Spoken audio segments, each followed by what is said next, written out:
Saudara orang beragama, Mahfud, tamatan dari Universitas Islam Indonesia. Tapi saya sedih cara-cara saudara itu. Sebelum saudara berbicara, apa kata orang Islam? Berpikirlah dahulu, baru berbicara. Jangan berbicara, baru berpikir. Sudah terlalu saudara pejabat tinggi, Menko, Polkam, hukum, politik dan hukum. Saya sangat menyayangkan. Saya sama saudara ini simpati kali dulu. Ternyata kok terlalu emosional saudara tentang masalah Rempang.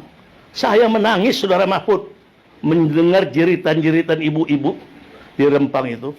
Apa saudara tidak rasa pri kemanusiaan? Apalagi melihat itu LBP. Mau apa dia? Besok dituntaskan. Secara garangnya. Tidak ada manusia pri kemanusiaan menceritakan soal Rempang. Itu masyarakat adat yang sana saudara mau kosongkan. Untunglah saya nggak di sana. Saya bilang kepada masyarakat adat, jangan mau saudara digusur. Titik akhir darah saudara, pertahankan. Saya pun dulu waktu kecil aja nggak ada takutnya saya. Apalagi waktu muda saya. Jadi oleh itu saya menghimbau kepada pemerintah, sadarlah. Belajarlah hukum tanah dan hukum adat. Apa itu hukum adat? Saudara Mahfud punya adat Madura, adat Jawa, juga tahu.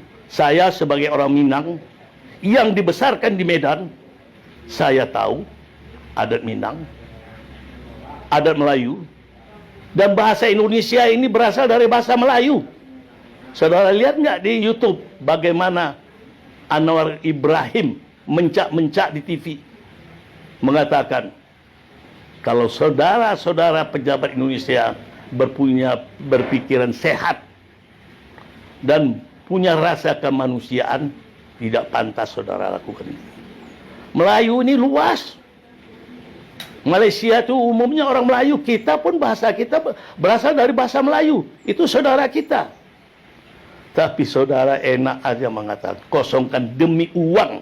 Demi uang, tiada batasnya. Itulah agama diturunkan, membuat batasan. Sehingga tidak nyelonong. Kalau orang Minang mengatakan, sawah berpematang, kamar berbatas-batas. Jadi kita beradat, jangan nyelonong. Ke kamar anak kita aja kalau sudah dewasa, kita nggak boleh membuka kamar kita, kamar anak kita. Harus diketok izin, minta izin kita masuknya. Bagi orang nggak beradat, otoriter, nyelonong aja masuk ke kamar anaknya. Itu orang nggak beradat. Apalagi anak sudah dewasa. Lihat film-film barat itu. Dia menerapkan etika. Kalau mau masuk ke kamar anaknya, dia kecil, diketok pintunya. Kita sebagai orang beragama dan tidak beragama, saya lihat, nyelonong aja ke kamar anaknya. Apakah begitu ke Balerang? Yang sekian ratus tahun mereka berharap pinak kuburan leluhurnya ada di sana. Mengusur mentang-mentang dia miskin. Apa mau membuat keonaran? Disinilah untung saudara lakukan publik dan masyarakat menilai saudara-saudara ini di era pemerintahan rezim Jokowi ini, siapa yang emas, siapa yang loyang. Siapa yang berperi kemanusiaan, siapa yang tidak berperi kemanusiaan dengan sila kedua itu. Manusiakah? Atau orang berkepribadiankah? Punya adatkah dia? Coba renungkan, camkan kata-kata saya ini. Wahai saudara Mahfud, buatlah jernih, jangan membuat perkeruh anak bangsa ini. Hidupmu ini tidak berapa lama. Pemerintah ini tahun depan juga akan berakhir. Buatlah, dirikanlah fundamental yang baik, mencari contoh teladan dari orang-orang generasi berikut. Bijaklah, jangan takut akan kehilangan jabatan dan uang. Saya kira saudara sudah mapan dalam soal ekonomi. Jadi ini saya menghimbau, saya berani saudara undang ke kantor saudara.